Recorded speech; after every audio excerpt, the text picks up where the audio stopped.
Hello friends, welcome to FPCC competition centre. Friend, हम लोग Ranjit sir का जो प्रैक्टिस वर्कबुक आया हुआ है शिक्षक भर्ती 2023 के लिए उसका हम लोग सेट नंबर 2 को डिस्कस करेंगे। इसके पूर्व हम लोग एक सेट को ऑलरेडी डिस्कस कर चुके हैं। चैनल पे अगर नए हैं फ्रेंड्स तो चैनल पर सब्सक्राइब कर लीजिए और हमारे प्ले लिस्ट में जा करके उस सेट को आप लगा भी सकते हैं। फ्रेंड्स, यहाँ पे यह आपको सेट 1 to 5 के लिए आप जो भी एग्ज़ाम देने जा रहे हैं शिक्षक बहाली के लिए उसके लिए ये काफ़ी इंपॉर्टेंट होगा। तो आइए फ्रेंड, हम लोग शुरू करते हैं सेट नंबर 2 को। फ्रेंड्स, ये रहा हमारा प्रैक्टिस सेट नंबर आपका 2 दिया हुआ है। यहाँ पे आप देख पा रहे होंगे सेट नंबर 2 है। यहाँ पे इसमें फ्रेंड्स 1 से लेकर के आपको 20 तक क्वेश्चन दिए गए हैं। कुल क्वेश्चन संख्या 120 है, जिसमें 1 से लेकर के आपको 90 तक के जो क्वेश्चन दिए गए हैं वह जीके और जीएस का है। और उसके बाद में 91 से लेकर के 120 तक के जो क्वेश्चन दिए गए हैं वह आपको मैथ और रीजनिंग के दिए गए हैं। मैथ और रीजनिंग सभी क्वेश्चन का सलूशन हम लोग आपको टेलीग्राम चैनल पर मिल जाएगा। फिलहाल यहाँ पे हम लोग आइए सेट करते हैं, प्रैक्टिस सेट नंबर 2 को शुरू करते हैं। फर्स्ट क्वेश्चन यहाँ पे दिया है फ्रेंड्स, आप देख पा रहे होंगे सुमेलित करना है। यहाँ पे सुमेलित में आपको दिए हुआ है राजा राम मोहन राय यह किस संस्था को किसे आप स्थापना किए थे। तो राजा राम मोहन राय जो है आपको इनका ब्रह्म समाज की स्थापना इन्होंने किया था, अर्थात एक का आपको 3 हो जाएगा। विवेकानंद जो है रामकृष्ण मिशन का स्थापना किए थे। दयानंद सरस्वती जो है आपको आर्य समाज का स्थापना किए थे। और एमजी रानडे जो है प्रार्थना समाज का स्थापना किए थे। इस तरह से फ्रेंड आपका सुमेलित हो जाता है। इस हिसाब से आपका ऑप्शन नंबर जो है 3 इसका राइट आंसर होगा। इसे आप अपने से भी देख लेंगे फ्रेंड्स। नेक्स्ट दिया हुआ है निम्नलिखित में से किसे मदर ऑफ इंडिया रेवोल्यूशन कहा जाता है। मदर ऑफ इंडिया का रेवोल्यूशन किसे कहा जाता है, दिए गए ऑप्शन में आपको चुनना है। तो इसका राइट आंसर आएगा ऑप्शन नंबर 1, अर्थात मैडम भीकाजी कामा को मदर ऑफ इंडियन रिवोल्यूशन कहा जाता है। मदर ऑफ इंडियन रिवोल्यूशन 1 इसका फ्रेंड राइट आंसर होगा। नेक्स्ट दिया हुआ है निम्नलिखित में से कौन सा बजट भारत का पहला पेपरलेस बजट प्रस्तुत हुआ। इसमें दिया गया है निम्नलिखित से कौन सा बजट पहला पेपरलेस बजट प्रस्तुत हुआ। तो इसका राइट आंसर हो जाएगा friends option number C. Budget जो है 21-22 का वह आपको पहला भारत का पेपरलेस बजट प्रस्तुत हुआ 21-22 में। नेक्स्ट आपको भारतीय लघु उद्योग विकास बैंक अधिनियम निम्नलिखित में से किस वर्ष में पारित किया गया था। फिर से देख लीजिए फ्रेंड्स इसको, भारतीय लघु उद्योग विकास बैंक के अधिनियम 2021 वर्ष में पारित किया गया था, ये पूछा जा रहा है फ्रेंड्स। तो इसका राइट आंसर होगा ऑप्शन नंबर डी, अर्थात ऑप्शन नंबर को डी फ्रेंड्स होगा 1989 ईस्वी में इसे पारित किया गया था। डी इसका फ्रेंड राइट आंसर होगा। यहाँ भाई मिस प्रिंट में आपको ये दिया हुआ है, लेकिन वास्तव में डी इसका फ्रेंड राइट आंसर होगा। नेक्स्ट आपको अधोलिखित में से कौन सी ताम्रपाषाणिक ग्रामीण संस्कृति प्राचीनतम है। कौन सा जो ताम्रपाषाणिक ग्रामीण पद्धति संस्कृति यह सबसे प्राचीन है, ये इसे आपको चुनना है। तो इसका राइट आंसर है फ्रेंड्स ऑप्शन नंबर 1, अर्थात कायथा संस्कृति जो है वह सबसे आपको पुराना है, जो कि ताम्रपाषाणिक ग्रामीण संस्कृति है। 1 इसका फ्रेंड ये इसका राइट आंसर होगा। नेक्स्ट क्वेश्चन दिया गया फ्रेंड्स आपको, मौर्य साम्राज्य की स्थापना के पहले समस्त उत्तर भारत विभक्त था, कितने भागों में विभाग था, ये पूछा जा रहा है। तो इसका राइट आंसर जाएगा फ्रेंड्स ऑप्शन नंबर सी, अर्थात 16 महाजनपदों में विभक्त था। फ्रेंड ये भी आप ध्यान में रखेंगे, 16 महाजनपद में मौर्य साम्राज्य के में सबसे अधिक उत्कृष्ट हुआ और यह अपना शासन सबके अधीन कर लिया। 16 महाजनपद आपको विभक्त था पहले। सी इसका फ्रेंड राइट आंसर होगा। नेक्स्ट दिया हुआ क्वेश्चन फ्रेंड आपका, नेक्स्ट दिया हुआ आपको अधोलिखित में से किस लेखक की पुस्तक से कश्मीर के 12वीं शताब्दी ईस्वी के इतिहास का विवरण मिलता है, ये पूछा जा रहा है फ्रेंड्स। कश्मीर का झलक किस में मिलता है, किसके पुस्तक में। तो इसका राइट आंसर जाएगा friends option number D, Kalhana के जो पुस्तक है राजतरंगिणी, उससे आपको 12वीं शताब्दी में कश्मीर का आपको झलक मिलता है। डी फ्रेंड इसका राइट आंसर होगा। नेक्स्ट आपको दिल्ली के किस सुल्तान ने सिकंदर द्वितीय की उपाधि धारण की थी। सिकंदर द्वितीय की उपाधि किसने किस सुल्तान ने धारण किया था, ये पूछा जा रहा है। तो इसका राइट आंसर है friends option number 1 Alauddin Khilji ने आपको द्वितीय सिकंदर का उपाधि धारण किया था। इसका राइट आंसर होगा। नेक्स्ट है सुदर्शन झील का निर्माण किस शासक के काल में हुआ था, इसका राइट आंसर है friends option number C Chandragupta के समय में सुदर्शन झील का निर्माण हुआ था फ्रेंड्स, सी इसका राइट आंसर होगा। नेक्स्ट दिया हुआ फ्रेंड पुष्यभूति राजवंश की वंशावली अधोलिखित किस राजा के नाम से प्रारंभ होती है। पुष्यभूति राजवंश की वंशावली अधोलिखित में से किस राजवंश के नाम से प्रारंभ होती है, ये पूछा जा रहा है। तो इसका राइट आंसर आएगा ऑप्शन नंबर डी अर्थात नरवर्धन के नाम से प्रारंभ होती है, डी इसका फ्रेंड राइट आंसर होगा। नेक्स्ट है आपको निम्नलिखित में से कौन सा गर्म धारा है, कौन सा गर्म धारा ये पूछा जा रहा है। तो इसका राइट आंसर आएगा ऑप्शन नंबर बी अर्थात क्यूरोसियो धारा जो है गर्म धारा है, बी फ्रेंड इसका राइट आंसर होगा। नेक्स्ट दिया हुआ आपको निम्नलिखित में से कौन सा परिवहन का एक सबसे सस्ता साधन है, परिवहन का सबसे सस्ता साधन कौन सा है दिए गए ऑप्शन में। तो इसका राइट आंसर आएगा ऑप्शन नंबर डी जल परिवहन सबसे सस्ता होता है, दिए गए ऑप्शन में हिसाब से डी इसका फ्रेंड राइट आंसर होगा। नेक्स्ट है निम्नलिखित में से कौन सा अपर्दन अभिकर्ता बालूका स्तूपों के निर्माण के लिए उत्तरदायी है, निम्नलिखित में से कौन सा अपर्दन अभिकर्ता बालू का स्तूपों के निर्माण में उत्तरदायी है, ये पूछा जा रहा है फ्रेंड्स। तो इसका राइट आंसर हो जाएगा ऑप्शन नंबर बी पवन जो है, पवन के कारण से बालू का डिब्बा या बालू का स्तूप का निर्माण होता है, बी फ्रेंड इसका राइट आंसर होगा। नेक्स्ट है निम्नलिखित में से कौन सा पृथ्वी के वायुमंडल की सबसे निचली परत है, इसका राइट आंसर है फ्रेंड्स ऑप्शन नंबर सी क्षोभ मंडल जो है पृथ्वी का सबसे निचला परत होता है, ये फ्रेंड्स आप जानते ही हैं।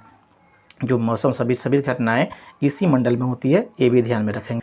नेक्स्ट दिए हुए फ्रेंड्स आपको निम्नलिखित में से कौन सा ताप व्युत्क्रमण के लिए आदर्श स्थितियां हैं, कौन सा ताप आपको व्युत्क्रमण के लिए सबसे आदर्श ताप माना जाता है। तो इसका राइट आंसर आएगा ऑप्शन नंबर सी शांत एवं स्थिर वायु सबसे आदर्श माना जाता है, सी इसका फ्रेंड राइट। हालांकि फ्रेंड्स इसमें भी सी में भी और बी में भी आपको एक ही चीज़ दिया हुआ है शांत एवं स्थिर वायु। तो इस प्रकार से देखा जाए तो इसका ऑप्शन जो दिया गया है आंसर के हिसाब से तो आपको ये दिया हुआ है फ्रेंड्स, आपको सी केवल बी आपका राइट आंसर होगा, ये भी बता रहा है, लेकिन सी भी आपका आंसर होगा। इस प्रकार से देखा जाए तो बी और सी इस हिसाब से देखा जाए तो दोनों में मिसप्रिंट के हिसाब से जैसे भी हो, लेकिन आपको जो सी ऑप्शन है ये आपको बी वाला भी और सी वाला दोनों आप आंसर दे सकते हैं। नेक्स्ट है आपको निम्नलिखित बिहार के किस जिले में तेल्हाड़ कुंड जलप्रपात अवस्थित है, तेल्हाड़ कुंड जलप्रपात कहाँ अवस्थित है, ये पूछा जा रहा है फ्रेंड्स। तो इसका राइट आंसर आएगा ऑप्शन नंबर सी कैमूर में यह अवस्थित है, तेल्हाड़ कुंड जलप्रपात राइट आंसर हो जाएगा friends option number C. Next दिया हुआ आपको एशिया की सबसे बड़ी एवं ताज़ा जल वाली गोखुर झील बिहार में कौन सी है, एशिया की सबसे बड़ी एवं ताज़ा जल वाली गोखुर झील बिहार के कौन सा है, ये पूछा जा रहा है। तो इसका राइट आंसर आएगा ऑप्शन नंबर बी कांवर झील जो है यह आपको सबसे बड़ा एवं ताज़ा जल वाली गोखुर झील है, बी फ्रेंड इसका राइट आंसर होगा। नेक्स्ट है पृथ्वी की बाह्य परत को कहते हैं, पृथ्वी के बाहरी परत क्या कहलाता है। तो इसका राइट आंसर आएगा ऑप्शन नंबर बी परपटी या भू परपटी भी इसके नाम से कहते हैं। बाह्य परत को पृथ्वी के बनावट में आपको पूछा जा रहा है बाह्य परत क्या है, तो भू परपटी या क्रस्ट भी कहते हैं या सीधे पपट्टी भी कहा जाता है, बी आपका फ्रेंड राइट आंसर होगा। नेक्स्ट है आपको गोदावरी नदी निकलती है, गोदावरी नदी कहाँ से निकलती है ये पूछा जा रहा है। तो इसका राइट आंसर आएगा ऑप्शन नंबर डी यह नासिक के पास से निकलती है, डी फ्रेंड इसका राइट आंसर होगा। नेक्स्ट दिया हुआ क्वेश्चन आपको स्वेज नहर जोड़ता है, स्वेज नहर किसको जोड़ता है। तो इसका राइट आंसर आएगा फ्रेंड्स आपको भूमध्य सागर को लाल सागर से जोड़ता है, बी इसका फ्रेंड राइट आंसर होगा।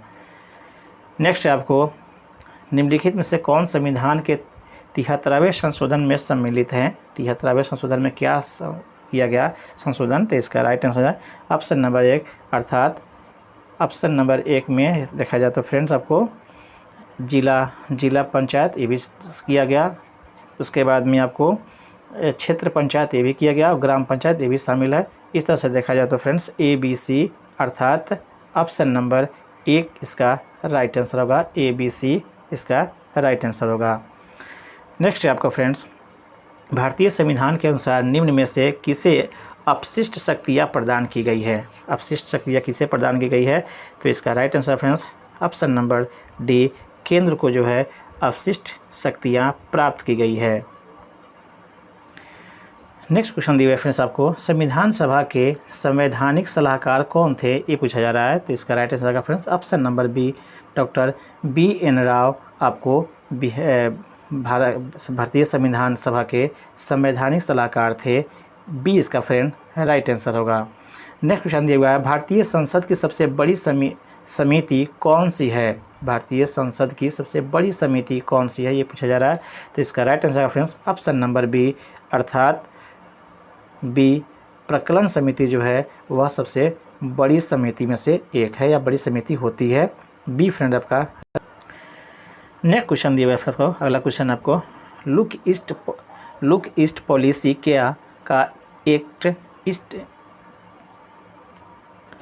फिर से देख लीजिए फ्रेंड्स के, लुक ईस्ट पॉलिसी का एक्ट ईस्ट पॉलिसी में परिवर्तन कब हुआ? ये पूछा जा रहा है फ्रेंड्स। तो इसका राइट आंसर होगा ऑप्शन नंबर आपको C अर्थात नवंबर 2014 में इसे बदलकर ईस्ट पॉलिसी कर दिया गया।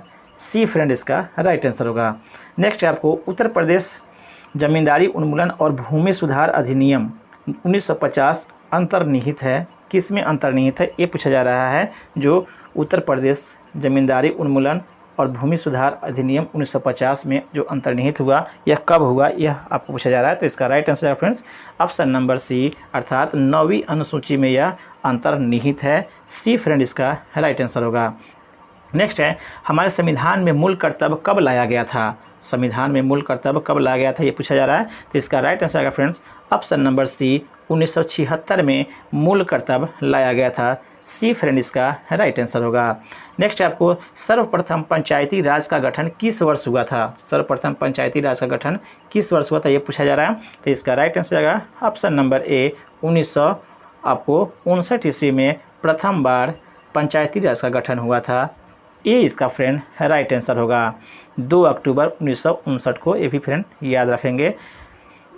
नेक्स्ट क्वेश्चन दिया हुआ आपको फ्रेंड, बिहार के किस जिले को सिल्क सिटी के नाम से जाना जाता है? किस जिले को सिल्क सिटी के नाम से जाना जाता है, ये पूछा जा रहा है। तो राइट आंसर होगा ऑप्शन नंबर C भागलपुर को सिल्क सिटी के नाम से जाना जाता है फ्रेंड। C इसका फ्रेंड राइट आंसर होगा। नेक्स्ट है आपको, भारत की जनगणना 2011 के अनुसार बिहार में महिला साक्षरता दर क्या है? 11 के अनुसार बिहार में महिला साक्षरता दर के बारे में पूछा जा रहा है। तो इसका राइट आंसर है फ्रेंड्स ऑप्शन नंबर D 51.50% आपको महिला साक्षरता दर था। D फ्रेंड इसका राइट आंसर होगा। नेक्स्ट क्वेश्चन दिया हुआ है, अरहर की संकर किस्म है? अरहर के संकर या हाइब्रिड किस्म कौन सी है, ये पूछा जा रहा है फ्रेंड। संकर यहाँ से हाइब्रिड का मतलब होता है।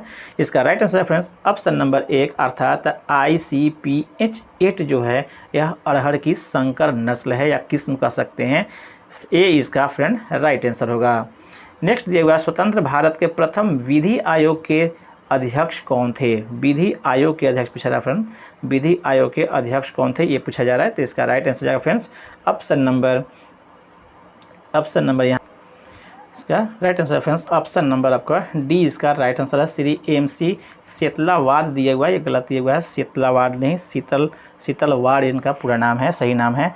D फ्रेंड इसका राइट आंसर है। फ्रेंड्स ये क्वेश्चन आपको हूबहू लिया गया है BPSC के जो आते हैं समान तरीके से क्वेश्चन, उसमें से यह क्वेश्चन उठा लिया गया है। यहाँ पे देख रहे हैं E ऑप्शन भी रहता है उसमें, वहीं से क्वेश्चन उठा लिया गया है।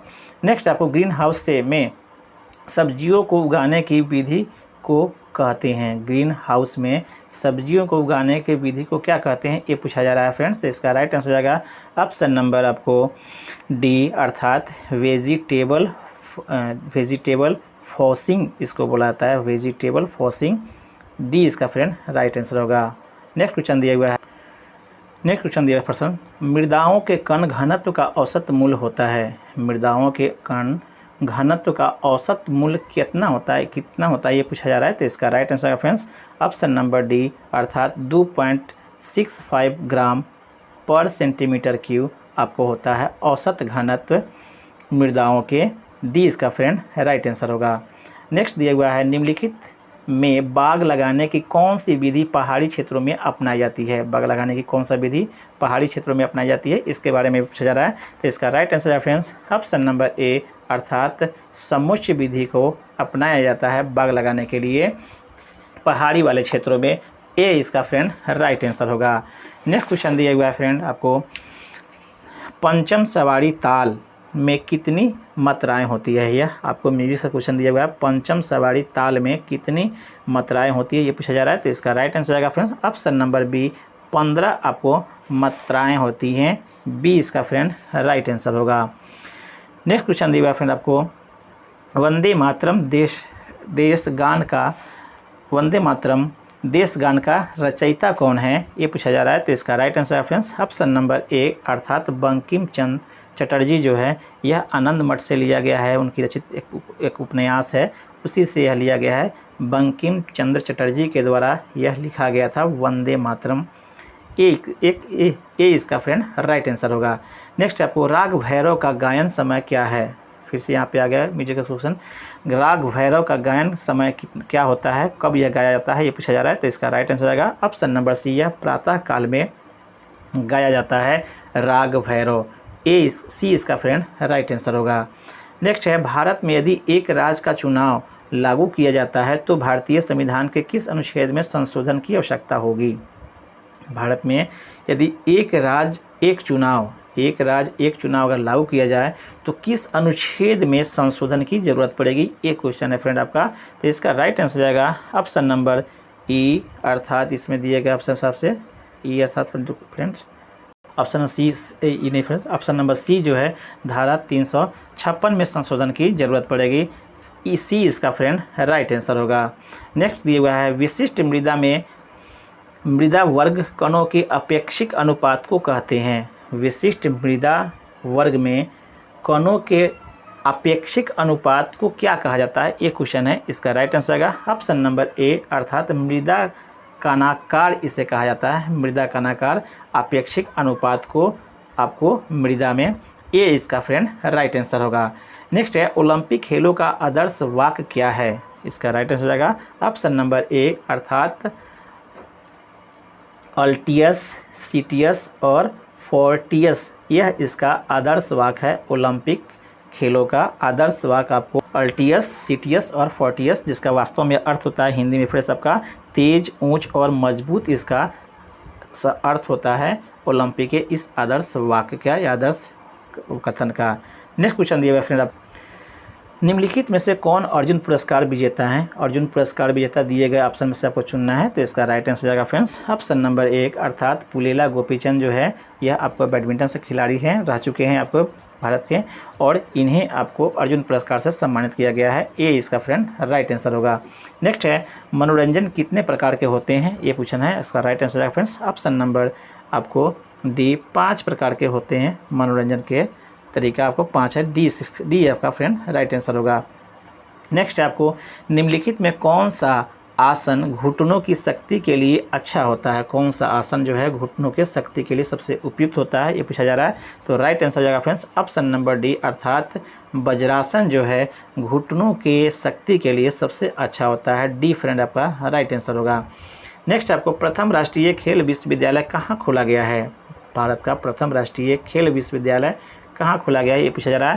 तो इसका राइट आंसर जाएगा फ्रेंड ऑप्शन नंबर बी, अर्थात मणिपुर में यह खोला गया है। बी इसका राइट आंसर होगा। नेक्स्ट आपको, संतुलित आहार में संतुलित आहार में सुरक्षात्मक पोषक तत्व हैं। सुरक्षात्मक पोषक तत्व के बारे में पूछ रहा है, कौन है आपको संतुलित भोजन में जो सुरक्षा प्रदान करता है। तो इसका राइट आंसर आएगा ऑप्शन नंबर बी, विटामिन और खनिज लवण जो होता है शरीर के इम्यून सिस्टम के लिए काफ़ी मजबूत होते हैं, मजबूती प्रदान करते हैं, इसीलिए इन्हें हम लोग सुरक्षात्मक पोषक तत्व के नाम से भी जानते हैं। जबकि प्रोटीन आपको शरीर को टूटी फूटी हड्डियों को बनाने के लिए करता है। कार्बोज अर्थात कार्बोहाइड्रेट आपको ऊर्जा के लिए, वसा आपके शरीर में भी ऊर्जा के लिए ही होता है, जबकि विटामिन आपको शरीर में पोषक पदार्थ, सुरक्षात्मक पोषक तत्व कह सकते हैं या इम्यून सिस्टम बढ़ाने के लिए कह सकते हैं, इसका उपयोग होता है। बी फ्रेंड इसका राइट आंसर।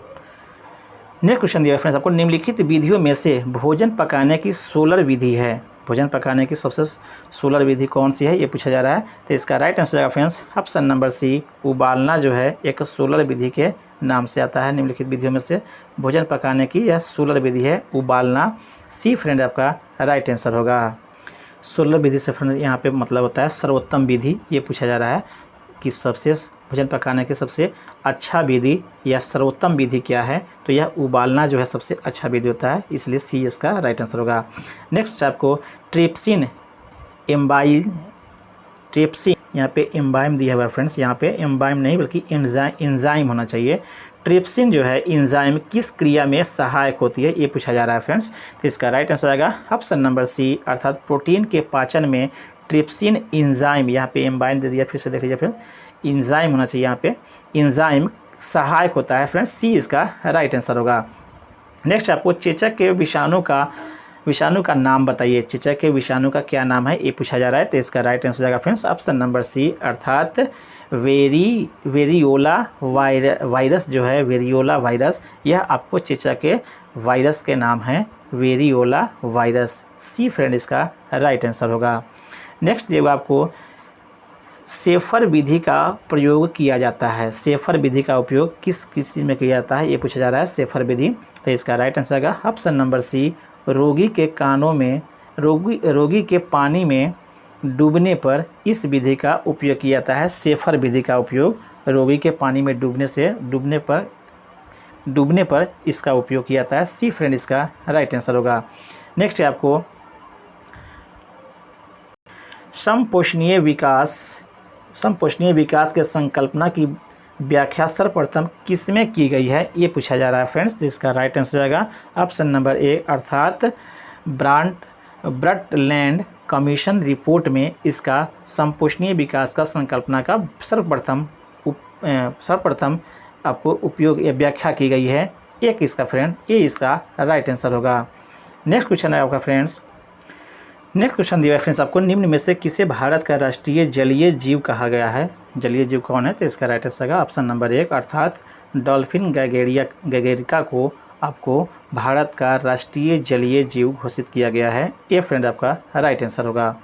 नेक्स्ट आपको किस वर्ष वन संरक्षण अधिनियम पारित किया गया था, किस वर्ष वन संरक्षण अधिनियम पारित किया गया था, ये पूछा जा रहा है। तो इसका राइट आंसर आएगा फ्रेंड्स ऑप्शन नंबर बी, 1980 में आपको वन संरक्षण अधिनियम पारित किया गया था। बी फ्रेंड इसका राइट आंसर होगा। नेक्स्ट आपको निम्नलिखित में से कौन सी हरित गृह प्रभाव गैस नहीं है, कौन सा आपको हरित गृह प्रभाव गैस नहीं है, ये पूछा जा रहा है। तो इसका राइट आंसर जाएगा फ्रेंड्स ऑप्शन नंबर सी, अर्थात फ्रेंड्स इसमें देखा जाए तो ओजोन भी जो है O3 से हम लोग कहते हैं, यह आपको हरित गृह प्रभाव गैस है, जबकि मीथेन भी है, उसके बाद नाइट्रोजन भी है, आपको कार्बन डाइऑक्साइड भी है। इसमें से दिए गए ऑप्शन में सभी आपको है, नाइट्रोजन फ्रेंड इसमें नहीं है। सी इसका राइट आंसर होना चाहिए, सही आंसर है आपका सी फ्रेंड इसका राइट आंसर। नाइट्रोजन जो है वह आपको हरित गृह प्रभाव गैस नहीं है। सी इसका फ्रेंड राइट आंसर होगा। नेक्स्ट आपको निम्नलिखित में से कौन सी मृदा संरक्षण की विधि नहीं है, मृदा संरक्षण की विधि कौन नहीं है, ये पूछा जा रहा है। तो इसका right answer friends option number D, अर्थात कीटनाशक रसायन जो है यह आपको मृदा संरक्षण की विधि नहीं है। डी इसका फ्रेंड राइट आंसर होगा। नेक्स्ट आपको सिलाई मशीन कब भारी चलती है, सिलाई मशीन कब भारी चलती है, ये पूछा जा रहा है। तो इसका राइट आंसर आएगा फ्रेंड ऑप्शन नंबर सी, अर्थात तेल की कमी तथा सफाई नहीं करने पर आपको सिलाई मशीन आपको काफ़ी धीमी चलना शुरू हो जाएगा। घर्षण बल बढ़ जाने से आपको ऐसा होना चाहिए फ्रेंड, घर्षण बल बढ़ जाने से सिलाई मशीन धीमी चलना शुरू हो जाता है। सी फ्रेंड इसका राइट आंसर है। नेक्स्ट आपको वृद्धावस्था में कैल्शियम की कमी से कौन सा रोग होता है, कैल्शियम की कमी से कौन सा रोग होता है, ये पूछा जा रहा है। तो इसका राइट आंसर है फ्रेंड्स ऑप्शन नंबर डी, अर्थात ऑप्शन नंबर डी, जिसे हम लोग ऑस्टियोपोरोसिस कहते हैं। डी फ्रेंड इसका राइट आंसर होगा। ऑस्टियोपोरोसिस जो है एक बीमारी होती है जो कैल्शियम की कमी से वृद्धावस्था में होता है। डी फ्रेंड इसका राइट आंसर होगा। नेक्स्ट है हीमोग्लोबिन में प्रोटीन नामक तत्व कौन सा है? हीमोग्लोबिन में प्रोटीन नामक तत्व कौन सा मिलता है? तो इसका राइट आंसर आएगा ऑप्शन नंबर ए, ग्लोबिन जो है वह आपको हीमोग्लोबिन में प्रोटीन रंजक होता है, ग्लोबिन। ए फ्रेंड इसका राइट आंसर होगा। नेक्स्ट आपको आजकल यूरोप और भारत में किस जर्मन शिक्षा शास्त्री की पाठ्य योजना पद्धति प्रचलित है? आज जो है आजकल यूरोप और भारत में किस जर्मन शिक्षा शास्त्री का पाठ्य योजना पद्धति प्रचलित की है, वह उसे बताना है कौन सा। तो इसका राइट आंसर आएगा ऑप्शन नंबर बी, हर्बर्ट का आपको शिक्षा पद्धति भारत और यूरोप में प्रचलित है, भारत और यूरोप में प्रचलित है। बी फ्रेंड इसका राइट आंसर होगा हर्बर्ट का।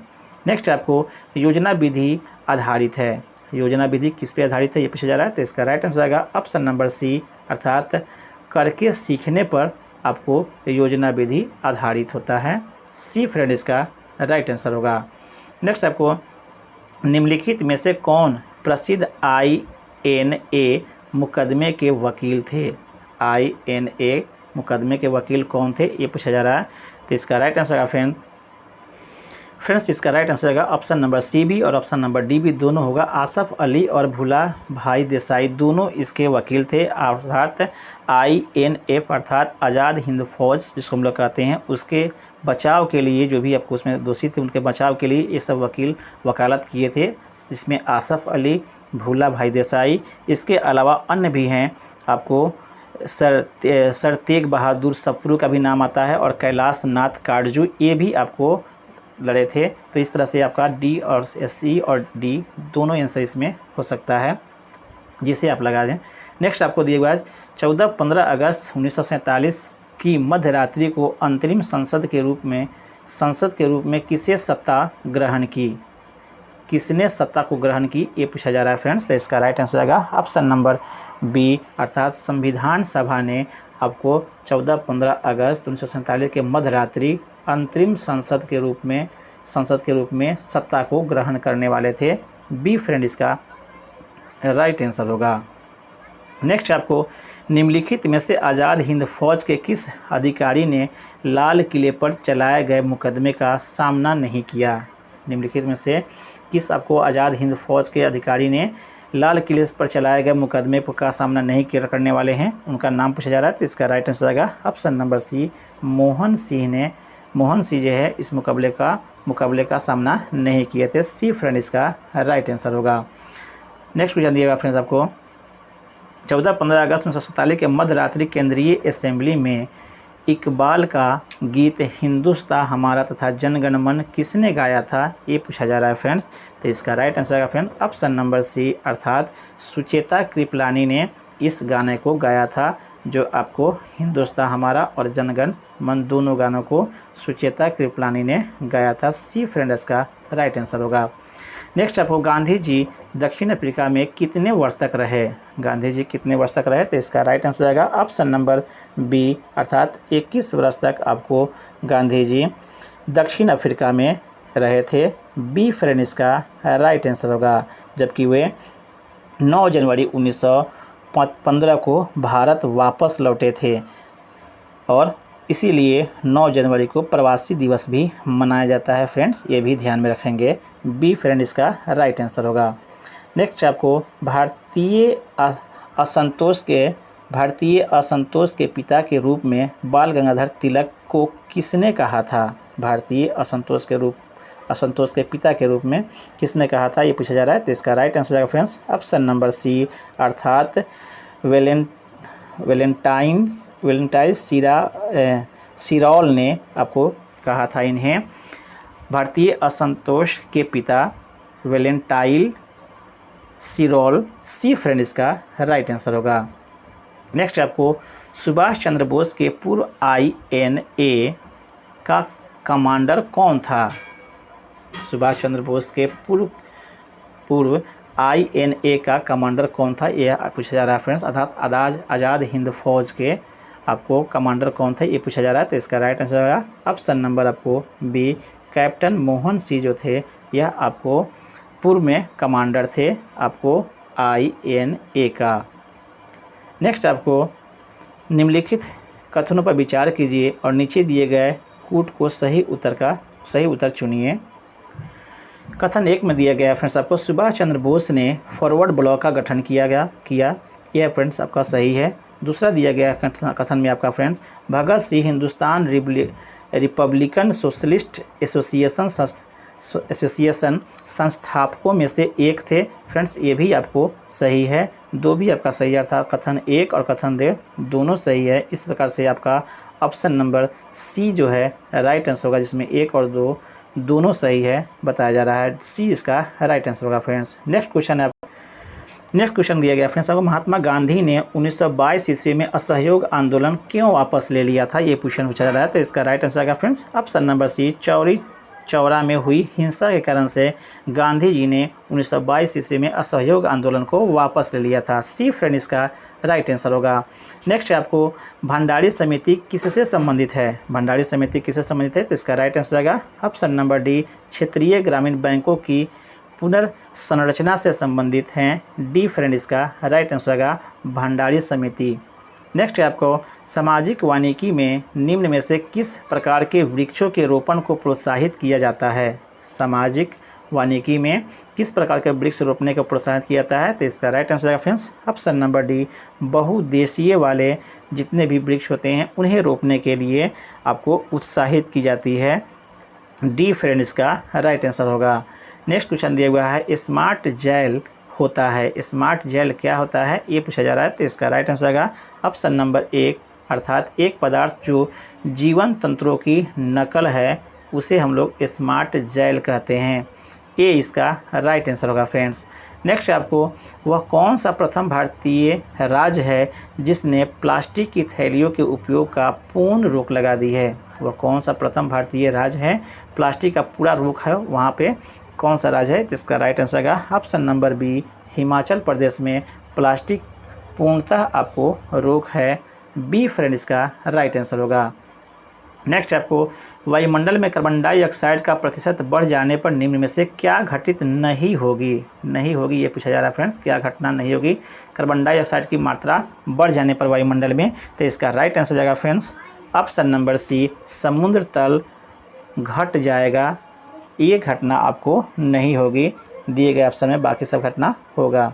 सी फ्रेंड आपका राइट आंसर होगा। नेक्स्ट आपको निम्नलिखित वृक्षों में से कौन सा वृक्ष पर्यावरणीय संकट माना जाता है, पर्यावरण के लिए संकट माना जाने वाला कौन सा वृक्ष है ये पूछा जा रहा है। तो इसका राइट आंसर आएगा ऑप्शन नंबर डी, अर्थात यूकेलिप्टस के पौधे जो होते हैं वह पर्यावरणीय संकट के रूप में माना जाता है। डी फ्रेंड इसका राइट आंसर होगा। नेक्स्ट आपको किसी प्रजाति को विलुप्त माना जा सकता है वह अपने प्राकृतिक आवास में नहीं देखी गई हो, कितने वर्ष तक अगर नहीं देखी गई तो उसे विलुप्त माना जाएगा, ये क्वेश्चन है फ्रेंड आपका। तो इसका राइट आंसर हो जाएगा फ्रेंड ऑप्शन नंबर सी, 40 वर्ष से अगर नहीं देखा गया हो अपने प्राकृतिक आवास में तो उसे हम लोग विलुप्त मान लेते हैं। सी फ्रेंड इसका राइट आंसर होगा। नेक्स्ट क्वेश्चन है आपका मानव जनित पर्यावरणीय प्रदूषक कहलाते हैं, मानव जनित पर्यावरणीय प्रदूषक क्या कहलाते हैं ये पूछा जा रहा है। तो इसका right answer friends option number A, परजैविक कहलाता है। ए इसका राइट आंसर होगा। नेक्स्ट आपको पेयजल में संख्या प्रदूषक सर्वाधिक है, संख्या प्रदूषक सर्वाधिक है पेयजल में, वह कौन सा शहर है, तो इसका राइट आंसर आएगा ऑप्शन नंबर बी, वह आपको कानपुर में सबसे अधिक है पेयजल में संख्या प्रदूषक। बी फ्रेंड आपका राइट आंसर होगा। नेक्स्ट आपको शहरीकरण के बढ़ते स्तर के अनुसार बिहार के निम्न जिलों का सही क्रम चुनना है। आपको बढ़ते क्रम में आपको फ्रेंड यहाँ पे बता रहा है, कम से आपको ज़्यादा में बताना है, बढ़ते क्रम में है। तो इसका राइट आंसर है फ्रेंड्स ऑप्शन नंबर ए, अर्थात सबसे आपको यह आपको ए आप अर्थात फर्स्ट में आपको नालंदा से बड़ा आपको मुंगेर से आपको बड़ा पटना। ए इसका फ्रेंड राइट आंसर होगा 2011 के जनगणना के अनुसार। नेक्स्ट आपको औद्योगिक मलबे से सर्वाधिक रासायनिक प्रदूषक होता है, औद्योगिक मलबे से सर्वाधिक रासायनिक प्रदूषण होता है किसके द्वारा सबसे अधिक होता है, किस उद्योग के द्वारा ये पूछा जा रहा है। तो right answer friends option number ए, अर्थात चमड़ा उद्योग से सबसे अधिक प्रदूषण फैलता है। रासायनिक प्रदूषण फैलता है। ए फ्रेंड इसका राइट आंसर होगा। नेक्स्ट आपको विश्व की हरित गृह गैसों में भारत का अधिभाग है। विश्व के हरित गृह गैसों में भारत का कितना अधिभाग है, कितना प्रदूषण फैलाता है हरित गृह गैस का? तो इसका right answer friends option number D, अर्थात 5% जो है भारत का अंशदान होता है हरित गृह प्रभाव या हरित गृह गैसों में। भारत का हिस्सा 5% होता है। डी इसका राइट आंसर होगा। वह विकल्प चुनिए जो बिहार की 7 निश्चय भाग 2 योजना का हिस्सा नहीं है। यहाँ पे हिस्सा नहीं है वो पूछा जा रहा है, अर्थात 7 निश्चय योजना का हिस्सा कौन या नहीं है ये पूछा जा रहा है। तो इसका राइट आंसर है फ्रेंड्स ऑप्शन नंबर डी, अर्थात सभी के लिए वायु मार्ग। यह आपको 7 निश्चय 2 का यह भाग नहीं है, बाकी तीनों जो है आपका इसका भाग है। इसे आप अपने स्तर से भी देख लेंगे। नेक्स्ट आपको निम्नलिखित में से किसका पारिस्थितिकी संतुलन में संबंध नहीं है? पारिस्थितिकी संतुलन में संबंध नहीं है उसको पूछा जा रहा है फ्रेंड्स क्वेश्चन में। तो इसका राइट आंसर आएगा फ्रेंड्स ऑप्शन नंबर ए, अर्थात जल प्रबंधन जो है यह पारिस्थितिकी संतुलन में संबंध नहीं होता है। ए फ्रेंड इसका राइट आंसर होगा। नेक्स्ट क्वेश्चन दिया हुआ है फ्रेंड, पर्यावरण से अभिप्राय है। पर्यावरण का क्या अर्थ है ये पूछा जा रहा है। तो इसका राइट आंसर हो जाएगा फ्रेंड्स ऑप्शन नंबर डी, उपयुक्त सभी दिया गया है, अर्थात ये दिए गए ऑप्शन में सभी है, अर्थात भूमि, जल, वायु, पौधों एवं पशुओं को प्राकृतिक दुनिया जो इनके चारों ओर अस्तित्व में है, ये भी हम लोग पर्यावरण के मतलब होता है, या पर्यावरण का अभिप्राय। या आगे दिया हुआ उन संपूर्ण दशाओं का योग जो व्यक्ति को एक समय बिंदु पर घेरे हुए हैं, ये भी आपको पर्यावरण का ही सूचक है, या पर्यावरण इससे भी कर सकते हैं। और लास्ट में दिया है भौतिक जैविकीय एवं सांस्कृतिक तत्वों की अंतःक्रियात्मक व्यवस्था जो अंतः संबंधित होते हैं, इन्हें भी हम लोग पर्यावरण कहते हैं। इस प्रकार से डी इसका राइट आंसर होगा। नेक्स्ट क्वेश्चन दिया है फ्रेंड आपको, दिए हुआ फ्रेंड्स, पर्यावरण अपकर्षण से क्या अभिप्राय है? पर्यावरण अपकर्षण का क्या मतलब होता है ये पूछा जा रहा है। तो इसका मतलब होता है फ्रेंड्स पर्यावरणीय गुणों का पूर्ण रूप से निम्नीकरण, ये भी गुण होता है फ्रेंड्स। मानवीय क्रियाकलापों से विपरीत परिवर्तन लाना, ये भी क्रिया है फ्रेंड्स आपका। पारिस्थितिकी विभिन्नता के परिणाम स्वरूप पारिस्थितिकीय असंतुलन, ये भी आपको काम है। इस प्रकार से आपको डी इसका फ्रेंड राइट आंसर होगा। नेक्स्ट आपको भूमंडलीय ऊष्मन की आशंका किसकी बढ़ती हुई सांद्रता के कारण से बढ़ रही है? किसकी जो है सांद्रता के बढ़ने के कारण से भूमंडलीय ऊष्मान जो है बढ़ रहा है, ये पूछा जा रहा है। तो इसका राइट आंसर है फ्रेंड्स ऑप्शन नंबर डी, अर्थात कार्बन डाइऑक्साइड के बढ़ जाने से आपको भूमंडलीय ऊष्मान का मान जो है बढ़ रहा है, या ग्लोबल वार्मिंग जिसे हम करते हैं फ्रेंड्स, यह आपको कार्बन डाइऑक्साइड की अधिक मात्रा बढ़ने से ऐसा हो रहा है। डी फ्रेंड इसका राइट आंसर होगा। नेक्स्ट आपको किसी जल क्षेत्र में BOD की अधिकता संकेत देती है कि उसका जल क्या हो सकता है, ये फ्रेंड पूछा रहा है। तो इसका राइट आंसर हो जाएगा ऑप्शन नंबर सी, अर्थात सीवेज से प्रदूषित हो रहा है। सी इसका फ्रेंड राइट आंसर होगा। अर्थात फ्रेंड्स यहाँ पे BOD और बायोलॉजिकल ऑक्सीजन डिमांड, अर्थात ऑक्सीजन की कमी हो जाती है, या किस कारण से, किसके अधिकता के संकेत से होता है ये पूछा जा रहा है। तो अगर सीवेज से प्रदूषण फैल रहा है तो उस कंडीशन में ऑक्सीजन की कमी होती है, अर्थात BOD हो जाती है, बायोलॉजिकल ऑक्सीजन डिमांड इसका हम लोग पूरा नाम कहते हैं। ये सी इसका फ्रेंड राइट आंसर होगा। नेक्स्ट है आपको धूल प्रदूषण रोकने के लिए उपयुक्त वृक्ष हैं। धूल प्रदूषण को कौन सा वृक्ष रोकता है ये पूछा जा रहा है। तो इसका राइट आंसर आएगा ऑप्शन नंबर सी, पॉपुलर जो है यह धूल प्रदूषण को सबसे अधिक उपयुक्त वृक्ष है रोकने के लिए। सी फ्रेंड इसका राइट आंसर होगा। नेक्स्ट आपको मानवीय जनसंख्या के श्रेष्ठतर जीवन यापन के लिए निम्न में से कौन सा कदम सर्वाधिक महत्वपूर्ण है, ये पूछा जा रहा है। महत्वपूर्ण कदम मानवीय जनसंख्या के श्रेष्ठतम जीवन यापन के लिए। तो इसका राइट आंसर आएगा फ्रेंड्स ऑप्शन नंबर 1, वन का रोपण जो है या वनोरोपण, यह सबसे अच्छा माना जाता है। ए फ्रेंड इसका राइट आंसर होगा। नेक्स्ट क्वेश्चन आपको ग्रीन हाउस गैसों के उत्सर्जन में जिस देश का सर्वाधिक योगदान है वह कौन है? ग्रीन हाउस गैस के उत्सर्जन सबसे अधिक कौन करता है, ये पूछा जा रहा है। तो इसका राइट आंसर आएगा ऑप्शन नंबर डी, संयुक्त राज्य अमेरिका। सबसे अधिक ग्रीन हाउस गैस, जिसमें आपको मीथेन और कार्बन डाइऑक्साइड जैसे गैस शामिल होते हैं, प्रदूषक गैस शामिल होते हैं, वह सबसे अधिक फैलाने वाला देश है आपको संयुक्त राज्य अमेरिका। डी फ्रेंड इसका राइट आंसर होगा। फ्रेंड्स यहाँ तक देख सकते हैं आप 90 क्वेश्चन से कंप्लीट हो गया। इसका बाकी जो क्वेश्चन दिए गए हैं वह आपको